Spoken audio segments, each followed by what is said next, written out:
မြန်မာဘောလုံး2025ရဲ့နှစ်ချုပ်အကြောင်းကိုတော့သုံးသက်တင်ဆက်ပေးတော့မှာဖြစ်ပါတယ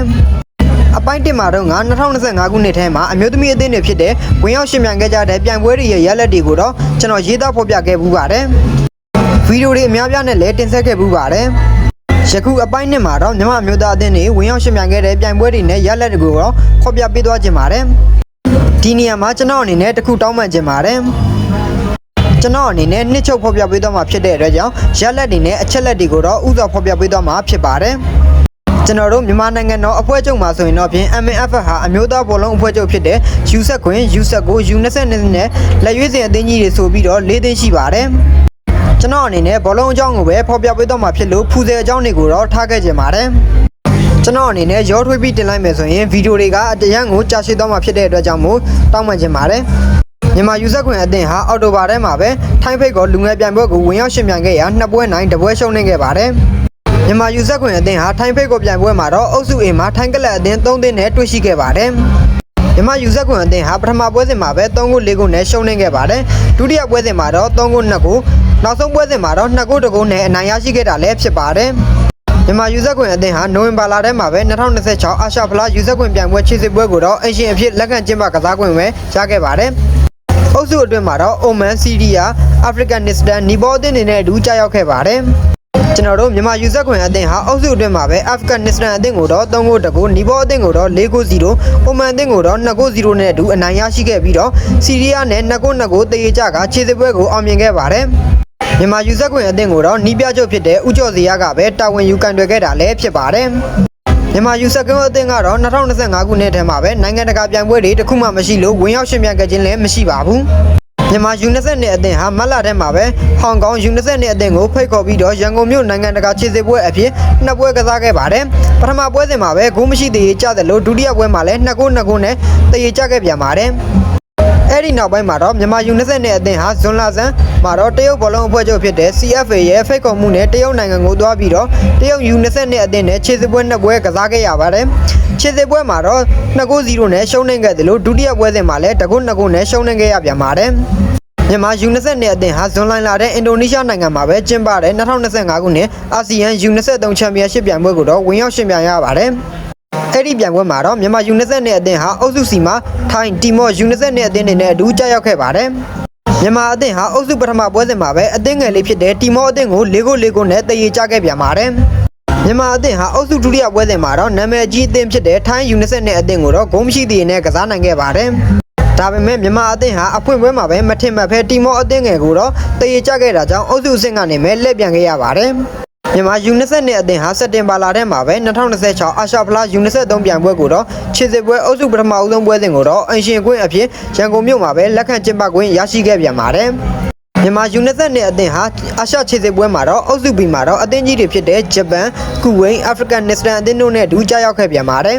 ်မြန်မာအသင်းဟာပထမပွဲစဉ်ဖြစ်တဲ့ကူဝိန်းအသင်းကိုတော့ဂိုးမရှိသေးနဲ့ကစားနိုင်ခဲ့ပါတယ်မြန်မာအသင်းဟာအုပ်စုဒုတိယပွဲစဉ်မှာတော့အသင်းကြီးဖြစ်တဲ့ဂျပန်အသင်းကိုတော့နာကျင်ချိန်ပုံမှာပဲဂိုးပေးလိုက်ရတဲ့အတွက်ကြောင့်ပဲတကုန်း2ကုန်းနဲ့ရှုံးနေခဲ့ရပြန်ပါတယ်မြန်မာအသင်းဟာအုပ်စုနောက်ဆုံးပွဲစဉ်မှာလည်းအာဖဂန်နစ္စတန်အသင်းကိုတကုန်း2ကုန်းနဲ့ရှုံးနေခဲ့ပြီးတော့အာရှခြေစစ်ပွဲကနေမဲ့ထွက်ခွာခဲ့ရပါတယ်MNFF ဟာစီးကိန်းအတွက်နောက်ဆုံးပြင်ဆင်မှုအနေနဲ့ပြီးခဲ့တဲ့အောက်တိုဘာလတည်းကမှာပဲမြန်မာယူ22အသင်းကိုတော့ဂျပန်နိုင်ငံကိုဆေလွတ်ပြီးတော့ဂျပန်ကလပ်အသင်းဖြစ်တဲ့3သင်းနဲ့လေ့ကျင့်ရေးခြေစစ်ပွဲတွေကိုကစားစီခဲ့ပါတယ်အဲ့ဒီခြေစစ်ပွဲ3ပွဲလုံးမှာလည်းမြန်မာယူ22အသင်းအနေနဲ့ရှုံးနေခဲ့ရပြန်ပါတယ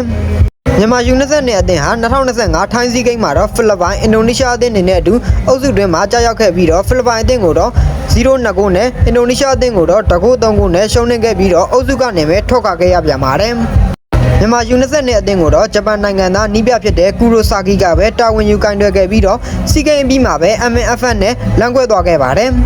မြန်မာလက်ရေးစဉ်အသင်းဟာ2025ခုနှစ်မှာတော့ပြိုင်ပွဲတွေအများကြီးမရှိခဲ့တယ်လို့2020ခုမှာတော့အာရှဖလားတတိယခြေစစ်ပွဲကိုရှိခဲ့ပါတယ်မြန်မာလက်ရေးစဉ်အသင်းဟာ2020ခုအာရှဖလားတတိယအဆင့်ခြေစစ်ပွဲမှာတော့ဆီးရီးယားအာဖဂန်နစ္စတန်ပါကစ္စတန်အသင်းတို့နဲ့အတူကြားရောက်ခဲ့ပြန်ပါတယ်ခြေစစ်ပွဲကိုတော့အိမ်ကွင်းအဝေးကွင်းနဲ့နှစ်ကြော့ပြန်ကစားခဲ့တာဖြစ်လို့2025ခုနှစ်မှာပဲမတ်လကနေ2026ခုနှစ်မတ်လအထိတစ်နှစ်တာရှင်ပြန်ကစားခဲ့ရတာလည်းဖြစ်ပါတယ်မြန်မာလက်ရေးစဉ်အသင်းဟာမတ်လထဲမှာခြေစစ်ပွဲပထမပွဲဖြစ်တဲ့ရန်ကုန်မြို့အင်ရှင်ကွင်းမှာပဲအာဖဂန်နစ္စတန်အသင်းကို2ဂိုး1ဂိုးနဲ့အနိုင်ရရှိခဲ့ပါတယ်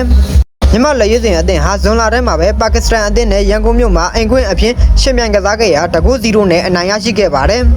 မြန်မာလက်ရွေးစင်အသင်းဟာစက်တင်ဘာလထဲမှာပဲစင်ကာပူနိုင်ငံကိုတွားပြီးတော့စင်ကာပူလက်ရွေးစင်အသင်းနဲ့ကွင်းပိတ်ခြေစစ်ပွဲတွေကစားခဲ့ရာ1-1နဲ့တရေကျရှိခဲ့ပါတယ်နောက်ထပ်အနေနဲ့မြန်မာလက်ရွေးစင်အသင်းဟာတော့အော်တိုဘာလဆန်းထဲမှာပဲပြည်တွင်းလိဖြစ်တဲ့အသင်းအနေနဲ့ခြေစစ်ပွဲကစားခဲ့ရာ1-0နဲ့အနိုင်ရရှိခဲ့ပါတယ်မြန်မာလက်ရွေးစင်အသင်းဟာအော်တိုဘာလထဲမှာပဲစီးရီးယားအသင်းနဲ့အဝေးကွင်းဖြစ်တဲ့ဆော်ဒီနိုင်ငံမှာပဲတွားရောက်ရှင်မြန်ကစားခဲ့ပြီးတော့5-5နဲ့ရှုံးနိမ့်ခဲ့ပါတယ်အော်တိုဘာထဲမှာပဲမြန်မာလက်ရွေးစင်အသင်းဟာစီးရီးယားအသင်းနဲ့ဒုတိယအကျော်အိမ်ကွင်းဖြစ်တဲ့ရန်ကုန်မြို့မှာပဲရှင်မြန်ကစားခဲ့ပြီးတော့0-3နဲ့ထပ်မံရှုံးနိမ့်ခဲ့ပြန်ပါတယ်အခုဆိုရင်မြန်မာလက်ရွေးစင်အသင်းဟာ2020ခုအာရှဖလားတတိယအဆင့်ခြေစစ်ပွဲမှာတော့အုပ်စုတွင်၄ပွဲကစားပြီးတော့2ပွဲနိုင်2ပွဲရှုံးရမက6မှတ်နဲ့အမှတ်ပေးစရာအဆင့်နဲ့မှာပဲနေရာကစီတီယာအသင်းကအောက်ကနေမဲ့ရက်တည်နေရပါတယ်မြန်မာလက်ရွေးစင်အသင်းဟာ2026ခုနှစ်မှာပဲမတ်လထဲမှာပဲအာဖဂန်နစ္စတန်အသင်းပါကစ္စတန်အသင်းတွေနဲ့အတူအဝေးကွင်းကိုတွားရောက်ကစားဖို့လည်းရှိနေသေးပါတယ်ဒါပေမဲ့လည်းတတိယခြေစစ်ပွဲကလည်းအုပ်စုပထမအရာတဲ့အသင်းတစ်သင်းနဲ့သာခြေစစ်ပွဲအောင်မှာဖြစ်လို့မြန်မာလက်ရွေးစင်အသင်းကတော့စီတီယာအသင်းကို2ကြောပြန်ရှုံးနိမ့်ထားတာကြောင့်ကျွန်တော်တို့ခြေစစ်ပွဲကိုဖောက်ခွာခဲ့ရမှာလည်းသိကြပါတယ်ဒါကြောင့်မြန်မာလက်ရွေးစင်အသင်းရဲ့ခြေစစ်ပွဲအုပ်စုပထမလက်ကျန်ဖြစ်တဲ့2ပွဲကဂုဏ်သိက္ခာအတွက်သာအရေးကြီးတော့မှာဖြစ်ပါတယ်ဒီတော့2025ခုနှစ်ထဲရဲ့မြန်မာအမျိုးသားဘောလုံးအသင်းတွေကိုတော့ပြန်ခြုံသုံးသပ်ကြည့်ရမယ်ဆိုရင်တော့တခုတည်းသောအောင်မြင်မှုကမြန်မာယူဆက်ခွင်အသင်းကို2026အာရှဖလားယူဆက်ခွင်ပြိုင်ပွဲကိုတော့ခြေစစ်ပွဲအောင်ပြီးတော့ဝင်ရောက်ရှင်မြန်ကစားဖို့အတွက်ရရှိခဲ့တဲ့လို့လည်းညွှန်ပြရမှာဖြစ်ပါတယ်ကျန်အသင်းတွေဖြစ်တဲ့မြန်မာယူ20နဲ့အသင်းကတော့ရက်လက်ပိုင်းမှာဆူဆူရွရွဖြစ်ခဲ့ပြီးတော့မြန်မာလက်ရွေးစင်အသင်းကတော့အာဖဂန်နစ္စတန်ပါကစ္စတန်အသင်းတို့ကိုအနိုင်ရရှိခဲ့ပြီးတော့စင်ကာပူအသင်းကိုတော့တရေကစားခဲ့တာကြောင့်လက်ခံကျင်းတဲ့စရာ1-1လည်းဖြစ်ခဲ့ပါတယ်မြန်မာဘောလုံးရဲ့2025ခုနှစ်အတွက်နှစ်ချုပ်အဖြစ်ရေးသားဖော်ပြတင်ဆက်ပေးလိုက်ရပါတယ်။ကဲဒီနေ့ဗီဒီယိုလေးကိုတော့ဒီလောက်နဲ့ပဲညီကုန်းချုပ်ချင်ပါတယ်။နောက်ထပ်အားကစားသတင်းတွေဆက်လက်တင်ဆက်ပေးသွားမှာဖြစ်လို့ကျွန်တော်ရဲ့ channel လေးကိုလည်း like and subscribe လေးပြုလုပ်ပေးခဲ့ကြပါအောင်။အားလုံးကိုကျေးဇူးတင်ပါတယ်။ကျွန်တော်နာမည်ကတော့ Mountain Woman ဖြစ်ပါတယ်။